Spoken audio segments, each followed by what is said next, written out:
Rotary Club of Chatham, and we like to start off the week with happy thoughts. So if you have a happy thought, just raise your hand and I'll make sure that I call you in. Moira, was that a happy thought or just a scratchy ear?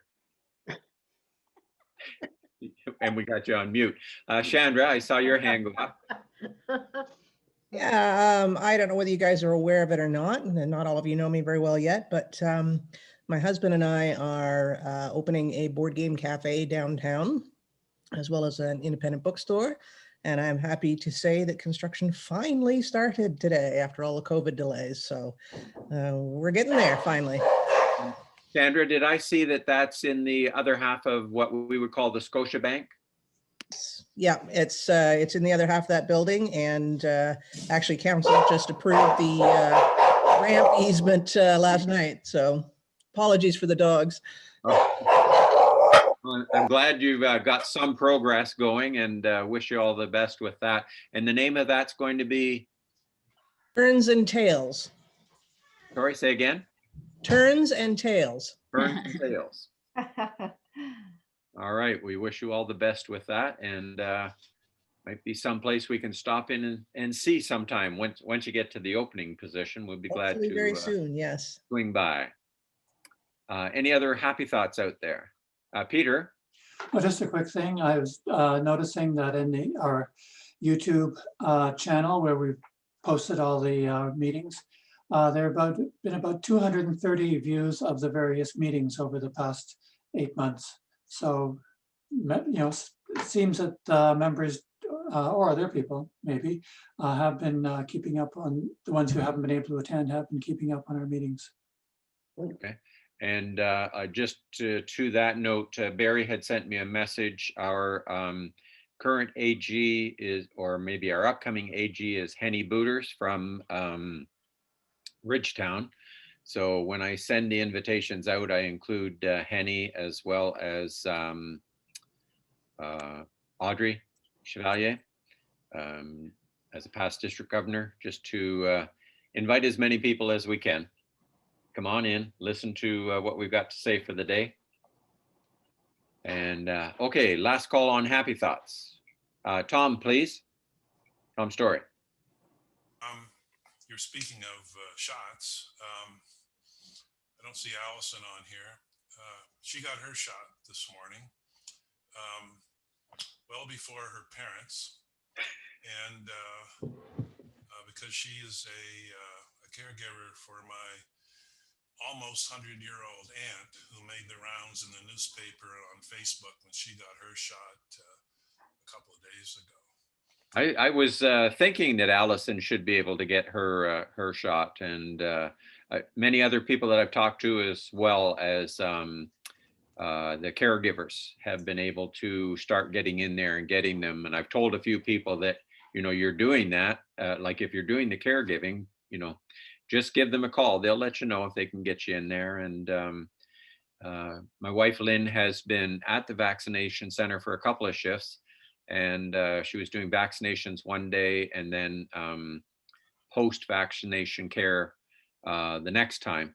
And, all good stories about people coming in, frontline workers, caregivers, everybody's quite happy to get it. And of course, we've heard from some other people who say, oh, they don't want to get it. And I'm thinking, that's your choice. My choice will be, you let me get in there, I'm coming. So those of us in the polio generation are 100% behind it, I can guarantee you. And it was interesting today. I had Rick Budnerick into the Rotary office, and we were picking up some memorabilia, and two of the programs he came across, which were from Rotary Banquets 1948 and 1949. And both of them, the front page was of polio victims. And so, and then, just some of the pieces he's coming up with, which Rick will be posting for sure. And interesting history, for this club. It's just very amazing. Oh, speaking of Rick, he's coming in now. So one of the other things that we do right now is our birthday celebrations, and everybody be happy. We switched months, so I'll pick on other people for a little bit.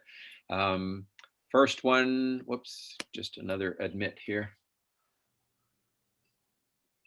Sorry, I got to do attendance at the same time that I do the admits, and I put Rick in. So the first birthday is Donna Litwin Makey. March 6th, it's coming right up. Happy birthday, Donna. As well this month, Barry Fraser is going to have one, but we'll hold on Barry until next week when he actually has his birthday on our meeting day. And Keith Dawson's got a birthday coming up the week after that. Our club anniversaries, we've got Lori Marshall for 2 years, and Rick Bednarik is celebrating 15 years this month. So congratulations, Rick. Okay, the other congratulations I've got is in the email trains that I get. I had notice of welcoming to Jennifer and Tony Hill to from District 6380. Just a congratulations for joining the Paul Harris Society. So definitely congratulations there. Donna, you have something? Sorry, I missed this on good news, and that would be that we're very, very fortunate. The Children's Treatment Center, District 6380, we had 2,000 children's masks donated to our center, and that was on Monday afternoon, and just some more media to go out on that, but really, really appreciate that and recognize you know, the contribution from the whole district and including this club. So awesome, and thanks so very, very much. Great. I'm very happy that we're part of that for sure. Jennifer? We wanted to congratulate you as well, Brett, for your Paul Harris this year. Me? Yeah, you. Didn't you read your email? I guess not all of it. I'll have to get in and check that one. Thank you.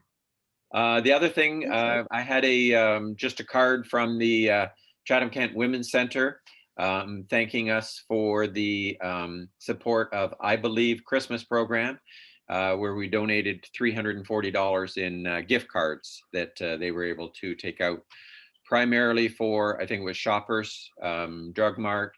I believe we had to use up a couple of Timmy's and sure that they were all appreciative of what they could do with that. So just one of the things that our club is very good at on the giving basis. At this time, I'm going to ask Donna if she would introduce our guest speaker for the afternoon. Yes, and thank you. Really pleased to welcome Terri Thomas-Vanos to our as our guest Rotary speaker today. I thought rather than a traditional bio, I would give some insights for Terri. Terri came to Chatham-Kent after recent work experience in the Sarnia community, and she brought great leadership. And I give you a few examples. She reached out to start a women's network for some, leaders for some local support and networking, which was awesome. When she's given some of our careers. Oh, sorry, if you need to mute, can you mute? Not sure who we got there. Charles. Just wanting to say Terry's really on the microphone to really provide some public leadership on some of the barriers that exist for different races and cultures in our community with good concrete action plans.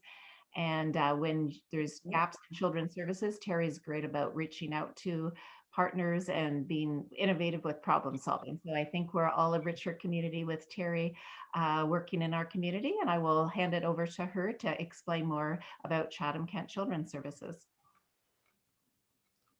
Gosh, Donna, that was really nice. Hi, everyone. Thank you, Donna, for the invitation and for everyone being here today. It's really nice to continue. I don't live in the community, so it's nice to continue to build my network. So I do appreciate this opportunity to connect with Rotary and tell you a little bit more about the work that we're doing at Chatham-Kent Children's Services. So I will go ahead and take you up on that offer to share my screen. Just give it a minute to come up there. Are you able to see my screen? Yes. Okay. So you may know that we're Donna's neighbor, actually. We are right beside the treatment center at Chatham-Kent Children's Services. And I am always surprised at the fact that people think that we're the treatment center. They're, oh, you mean you're the treatment center? No, those are our neighbors. We're partners in the community. And so the thing that is probably my most favorite part about our organization is the fact that we are an integrated agency. So a multi-service organization. And that means that we have several mandates that we support the community, children and youth in the community. And I'm going to tell you a little bit more about that as we go. But as we do our work around equity at our agency, we are being much more mindful of the fact that many of us are settlers on this land. And so we begin meetings by giving recognition to the territories and the nations that have resided in the Chatham-Kent jurisdiction for many years before us. So those being the Chippewa, Odawa, Potawatomi, and Ilunapawee Lakuit nations. You may recognize that as Delaware Nation at Moravian Town. The Ilunapawee Lakuit is the traditional language of Lenape that is spoken at Delaware Nation. And so one of the actions that we're taking in our agency is really thinking about how we can contribute to supporting Mother Earth and actively thinking about the privileges that we have to live, work, and play on the land. So we make that commitment at the beginning of many of our gatherings. So today, as we gather together with Rotary, I wanted to think a little bit about what we have in common. And so you'll notice a picture there of many of our staff wearing purple. We celebrate Child Abuse Prevention Month in October. And so purple is the color that we use to celebrate that. And there are several things that I think we align on in terms of our values. So as I learned a little bit more about Rotary, we know that you're committed to service to others, that community is important to you. Like us, you celebrate diversity, equity, and inclusion in all forms. People hold integrity as a core value. You love to empower others in the community. You strive to create change. And through the international impact of Rotary, it's proof that networks work. So those are all incredible goals and missions that we can all get behind. For us at Chatham-Kent Children's Services, we also believe in being in service to others. And our primary mandates relate to child welfare, child and youth mental health, youth justice, and developmental services. We have a focus on prevention, early intervention, and family and youth engagement. And we believe that when children and youth are supported in their communities, they have the best chance at thriving and achieving their goals. And one of our priorities has been to make sure that children who require specialized care don't have to leave the community to receive that.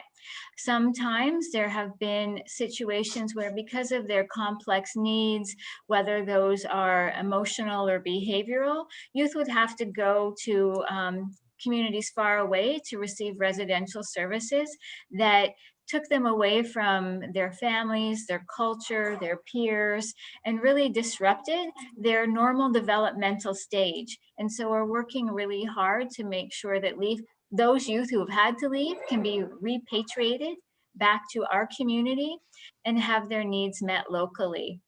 You'll probably be familiar with some of our work around foster care recruitment. So if a child's not able to reside within their family home for a period of time, one of the goals that we have is to ensure that there are family environments for those youth to have temporary respite in. And so working to achieve those lifelong connections with kin and friends for kids is one of our priorities. From a values position, the values that we hold are collaboration, respect. It's my goal to change equality to equity because I think there's an important distinction there, and we're looking at more equitable outcomes, accountability, trust, empowerment of families, and support. And we really strive to embed those goals into all of the work that we do when we intersect with kids and families. So as I mentioned, we have a range of services. I think many times the unfortunate community perception about our agency is that we're the CAS. And what that means to people is kind of an antiquated and outdated view that the CAS means we take people's kids. And there's a lot of fear and there's a lot of stigma and misinformation about that. Although I will say the truth is that stigma is grounded in historical facts. We do carry immense legislative provincial responsibility to ensure the safety and well-being of children. And with that legislative responsibility does come the authority to remove a child from an environment that is seen to be unsafe. And so you can imagine our staff really have to regulate big decisions based on what's in the best interest of a child in the moment, doing a very thorough risk assessment and trying really hard to work with families to be able to mitigate those risks so that we can keep kids with in their natural environment, and that primarily being with their birth parents. And if that's not the case, really working towards having kin or family providers. So that's the CAS part of our agency. And most often I will say that overshadows the other work that we do here. But I want to take this chance to tell you about the integrated mandates that we support. So in addition to child welfare, we have child and youth mental health. And that means we support youth between the ages of birth to 18 with any kind of mental health presentation that they may have. During the pandemic, I'll tell you, we have seen an alarming decrease in access to services. Even though we're able to provide services in this kind of virtual format, many people have preferred to wait until they can come back and do face-to-face counseling sessions. And we have opened back up to face-to-face, but it's much more complicated now, right? Because of all of the protocols and the distancing and the masks. And much of the therapeutic work is based on a relationship. And when we have to be kind of partially covered, it does interfere with that therapeutic rapport that's created in sessions. So we're working really hard to make sure that we're accessible from a mental health perspective. We also work with the municipality to provide developmental services in childcares. So we have a fairly large team, actually about 40 staff, who do provide services in the childcares, and especially focused on making sure that those childcare spots are inclusive for kids who may have physical or developmental or behavioral challenges that may normally exclude them from an inclusive childcare experience. And we know that the early years is a very critical time of development. So our staff are very happy to be able to work with kids and families to support them, to be able to early learning that happens at childcares. So our agency is an accredited organization. I've already told you that we're a multi-service agency. The work that we do is based on research and is evidence-informed and best practiced. We keep our focus on families. Children are the center that drive all of the decisions that we make. And we ask ourselves when we make service-related decisions, how the child is impacted by our actions. We strive to collaborate with community partners and make linkages to other resources and programs in the community that can work to support kids and families. And we also do have youth justice programming. I forgot to mention that one, sorry. And our youth justice services can include youth between the ages of 12 to 21. And those are support and counseling services for young people who intersect with the law. And we really want to make the distinction between behavioral actions and when a mental health issue is causing youth to have that intersection. So we have some highly skilled counselors on staff to be able to do that work as well.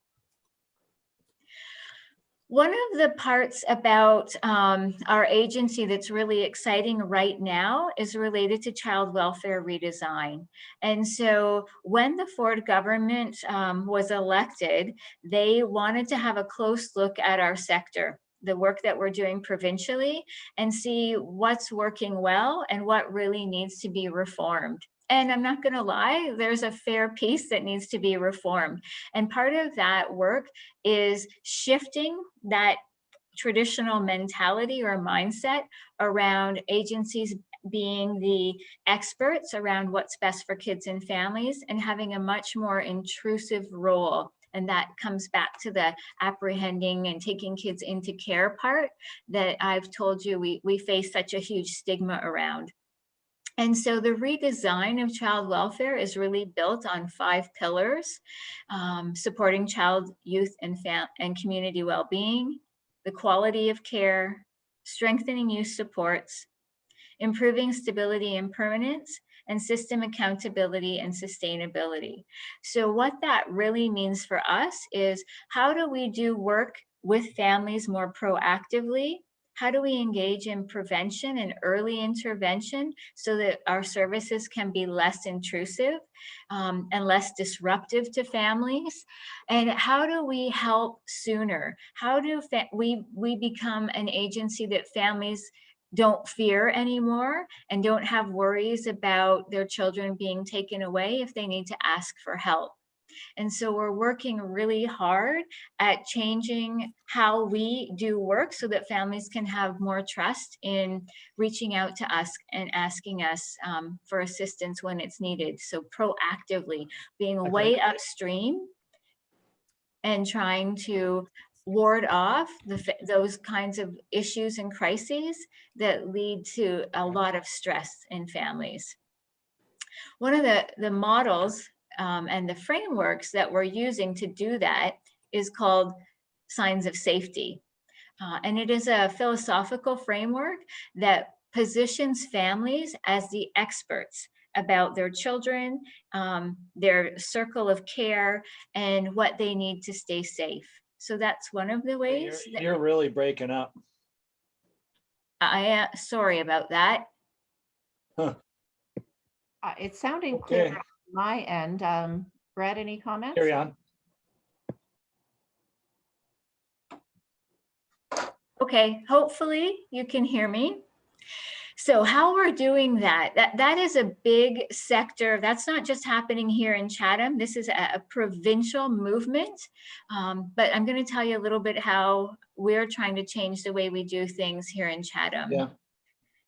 So one of the ways is asking the kids and families that receive services from us how we can do a better job of supporting them and how we can change their experience.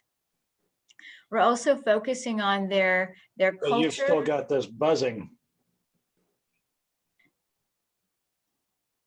Okay. Remember that one, I think it was the recent rescue that we did. And Darcy, well, actually that was a buzz on Transmit. On the new rescue we just did.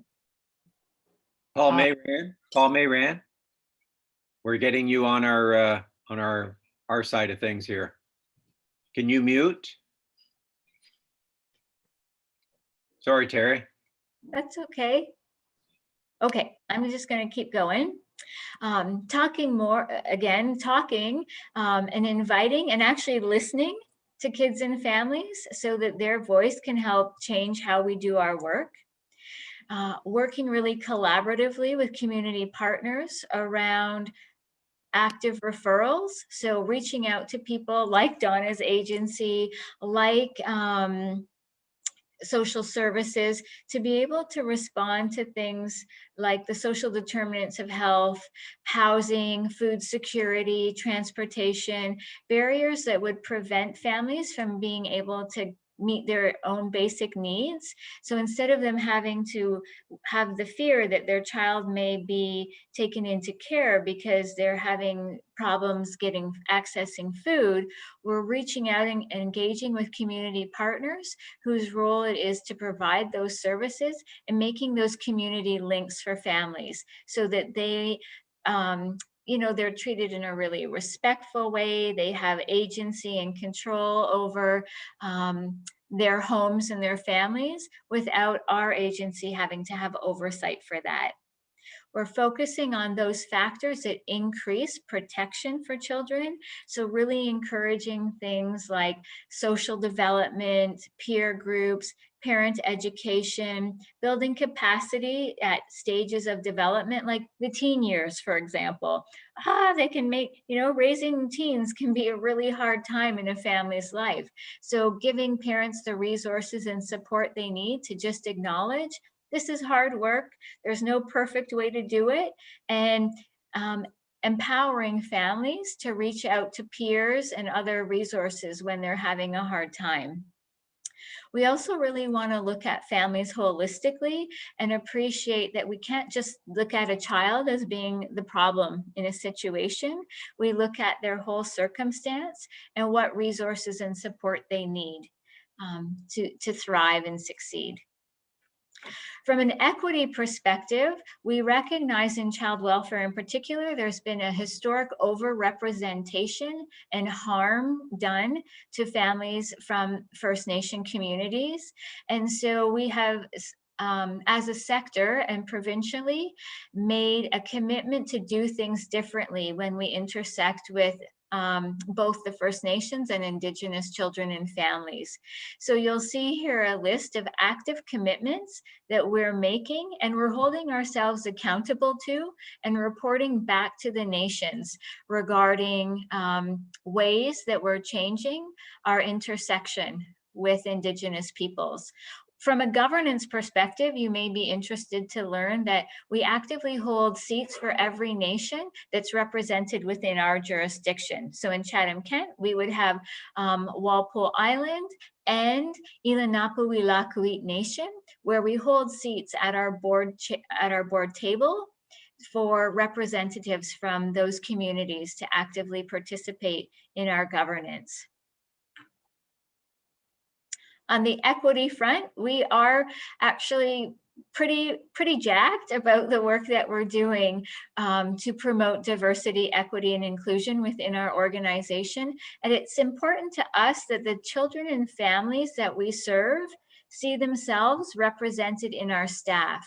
So working hard to promote racialized and marginalized staff within our agency, actively recruiting from marginalized communities to be a part of our team here at Chatham-Kent, so that when we go out to support a family that's Indigenous or Black or from another race, that they see a familiar face. And we're working really hard to create our office space to be one that's very inclusive. So making sure that we have symbols and identifiers that let people know that this is a building and a staff that welcomes and celebrates their culture and their diversity.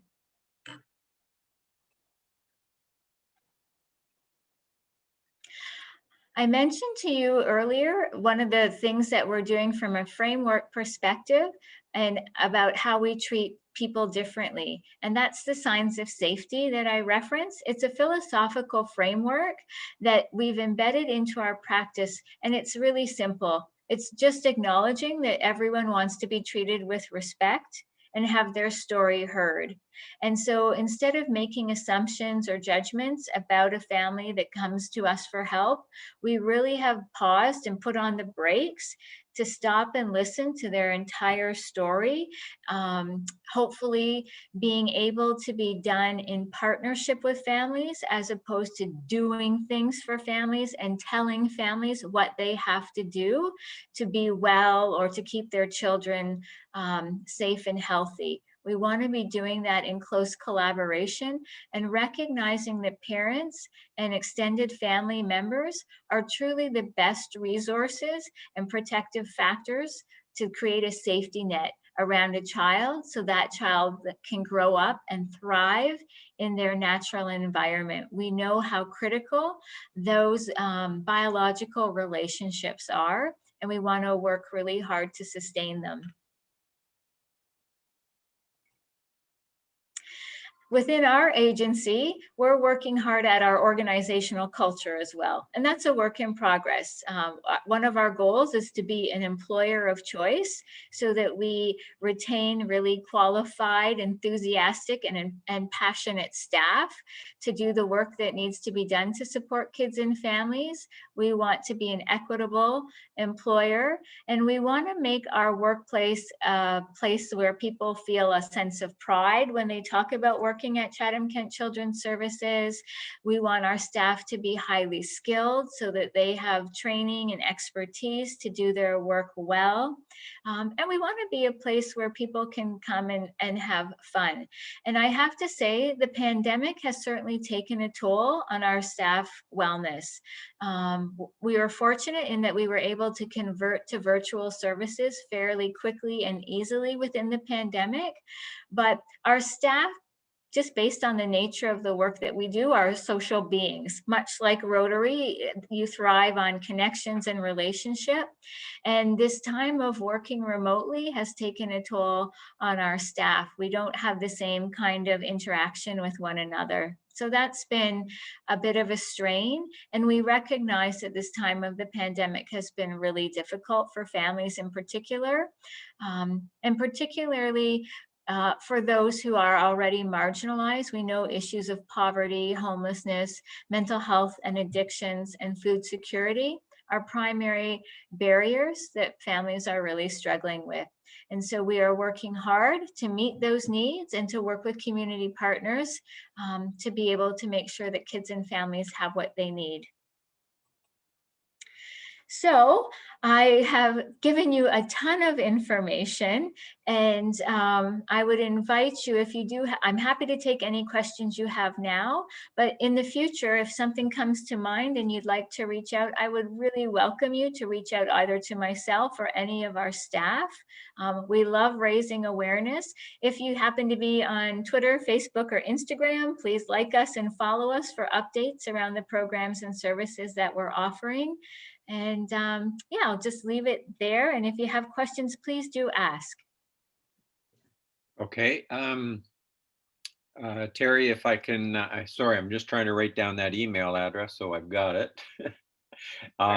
Okay, if you could stop sharing the screen and then I can see everybody's face. And if we have questions, please hold your hand up and unmute yourself, and we'll get you on there. We're going to start with Karen Kirkwood-White. Hi, Terry. How are you doing? Hi, Karen. Nice to see you. Nice to see you too. I had an hour-long conversation with Philip Mock this morning about the work that the Prosperity Roundtable is doing. And he shared with me a new initiative that you are working on with him. Are you at liberty to share a little bit about that with the group? It's ridiculously exciting, isn't it, Karen? It is. Okay, so it's long been a goal that you're talking about, the social enterprise and the learning kitchen, right? Yes.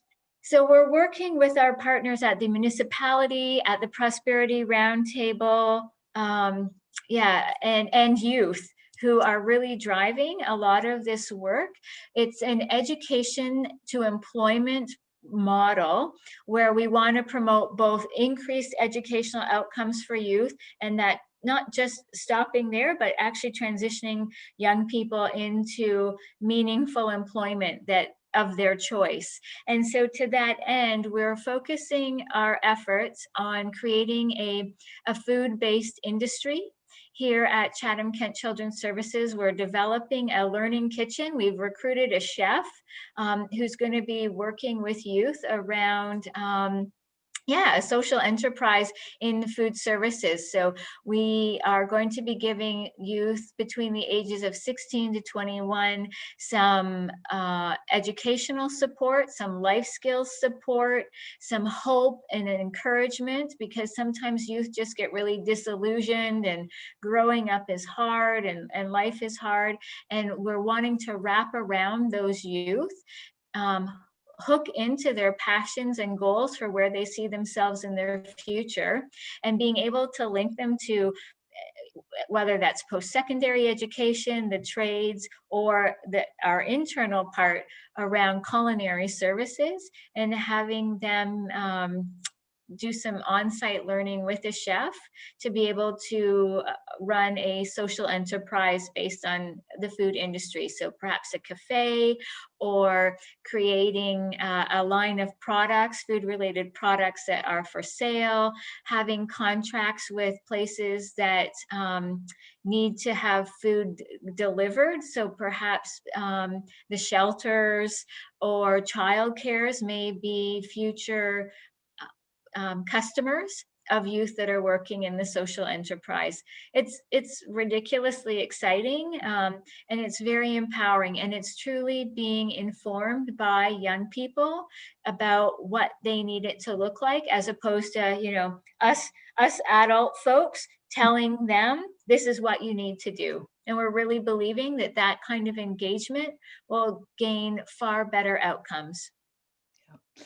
I was really, really pleased to hear that there will be a strong focus on skilled trades. For so long, the high school principals have been focused on go to university, and now we've got a huge gap in skilled trades that we're trying to fill. So hopefully that new program will offer a solution or a partial solution to that dilemma that we've got right now. Congrats, Sure. really exciting. Thank you. Thank you, Karen. Tom McCarthy, I think, did I see a hand up? Yes, sir, you did.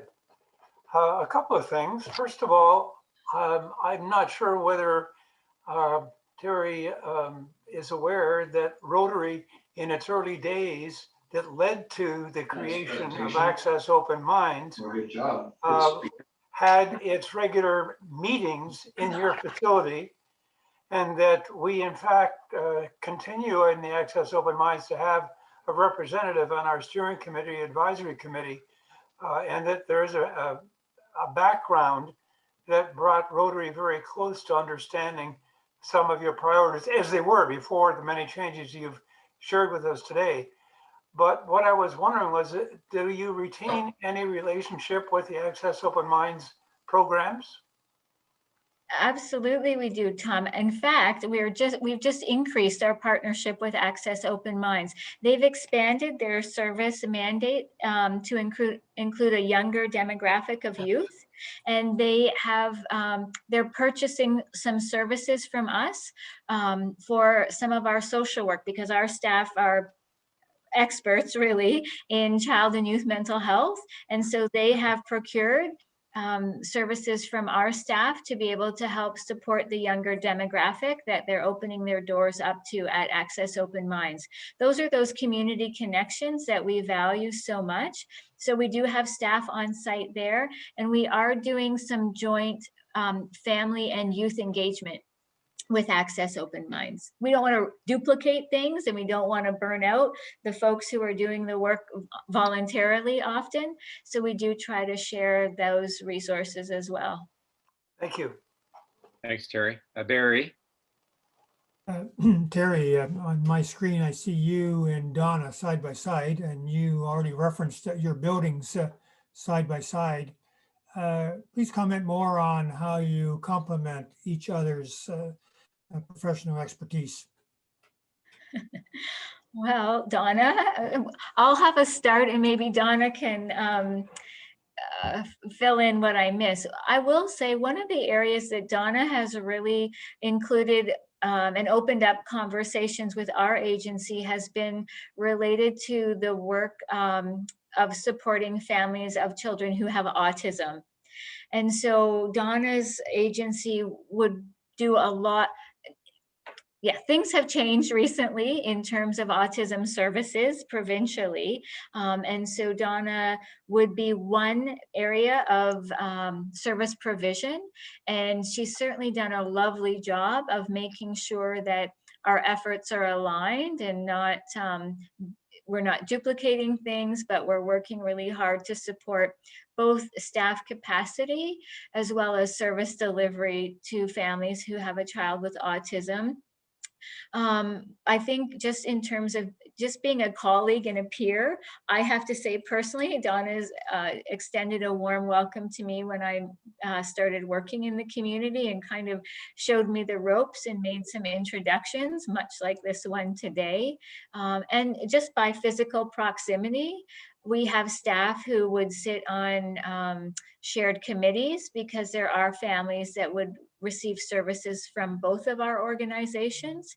So there's committee work and, you know, if we can, whenever we can be a helping partner to one another, we try to do that, whether it's by sharing space or consulting. What am I missing, Donna? Oops, unmute, Donna. Getting so old, sorry about that. What also comes to mind is developmental services. So any children with communication, physical, developmental needs who attend childcare, our therapists would be having them, the children on caseload for therapy, make sure they have the equipment and the environment is set up for those children. And the staff that Terri mentioned in her presentation are actually can be very hands-on, making sure the child has help to get through the day, as well as some of the programming directly with the teachers. So the childcare teachers know best what to do. So we really share those kids and each have a different priority as they get through their day at childcare.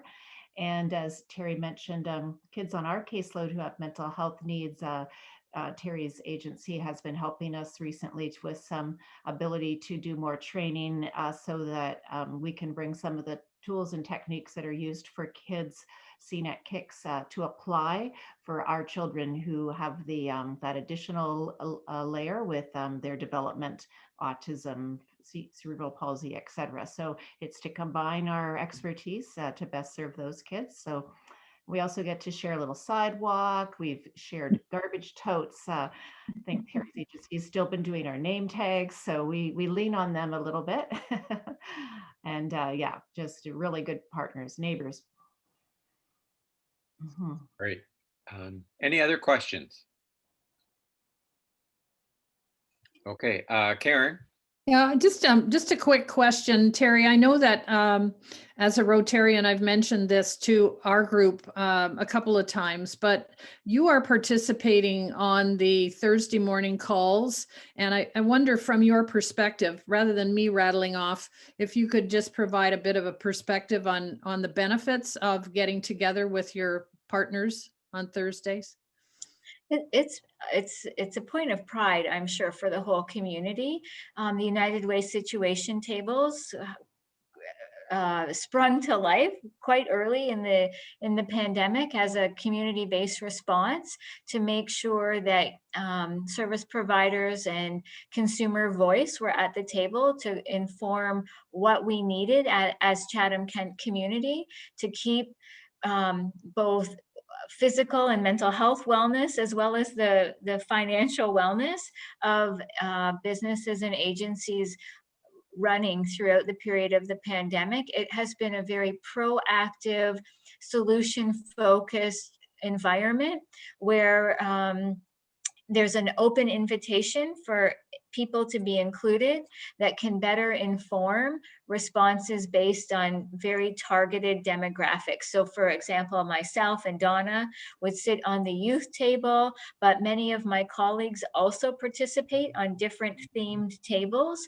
where we can bring our knowledge and experience and ensure that those targeted areas are responding to the needs of the community. One of the other critical tables I think of is the seniors table, where those issues that are specific to that demographic are highlighted. Indigenous issues are highlighted at another table. It has just, and then we all come back together and hear the work that's being done, or the issues and challenges that need to be addressed by our partnering tables, and we can learn and share from one another. One of the additional beneficial outcomes, I would say, has been the connections that have been forged. So we've been able to extend some partnerships with new agencies that we hadn't yet worked with in the past, and are building capacity as an outcome of the situation table. So I really can't say enough about it. And it's just an uplifting environment. It's really, there's a positive energy to deal with a really serious international problem, but it's not a downer. It's a really productive environment. Thanks for sharing that. Appreciate it. Thank you, Terri. Last call for any questions for Terri. Okay, so that concludes that part of our meeting. I just want to thank Terri very much. There was a lot of information on a lot of slides there, but the one thing that sort of jumped out at me and that I jotted down was on one of the slides, it said, never stop learning. And there was so much that we got there this morning from Terri, learning about what CK Children's Services does, and so much more than I think what a lot of us knew that it did.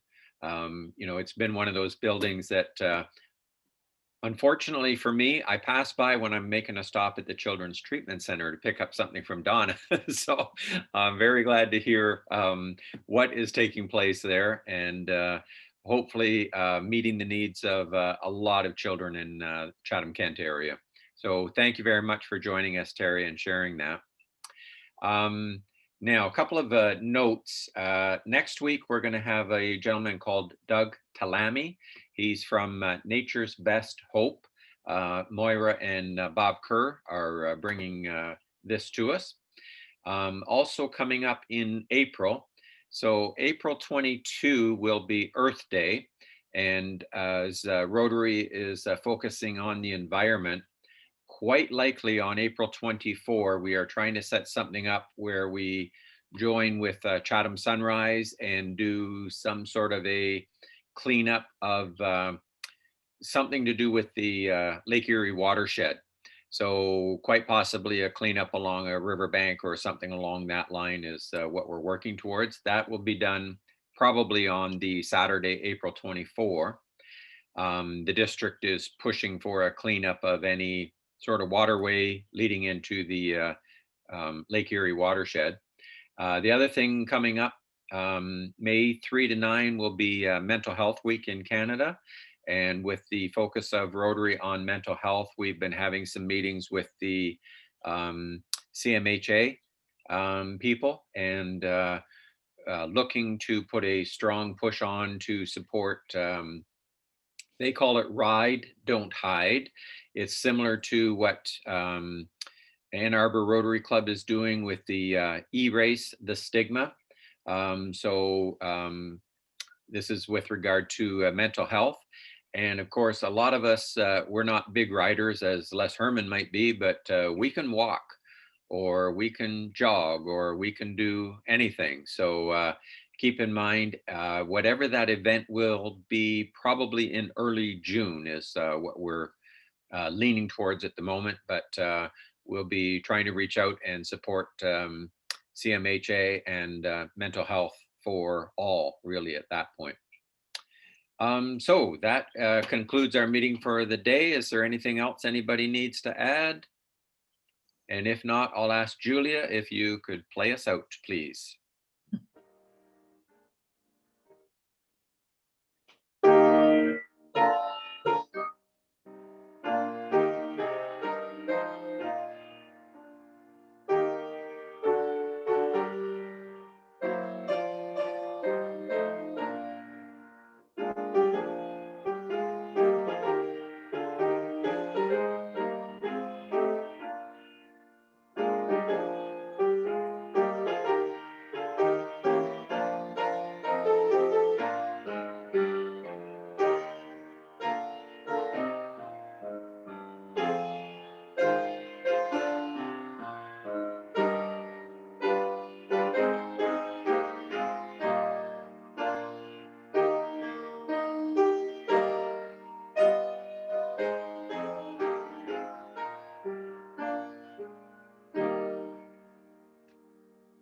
Thank you, Julia.